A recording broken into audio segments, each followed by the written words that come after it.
जगज्ज्वालभालं कचत्कण्ठभालं शरच्चन्द्रभालं महादैत्यकालं नभोनीलकायं दुराभारमायं सुपद्मासहायं भजेऽहं सदा बुद्धिभासं कलत्पुष्पहासं जगत्सन्निवासं सदा दैत्यभाषं गदाचक्रहस्तं लसत्पीतवस्त्रं हसचारुवक्त्रं भजेऽहं रमाकण्ठहारं श्रुतिव्रतहारं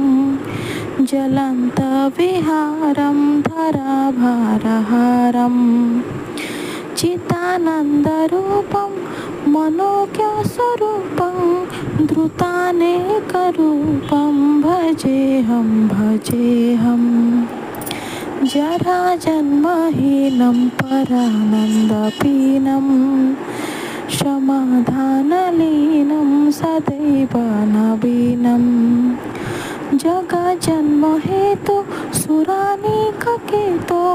त्रिलोकैकसेतुं भजेऽहं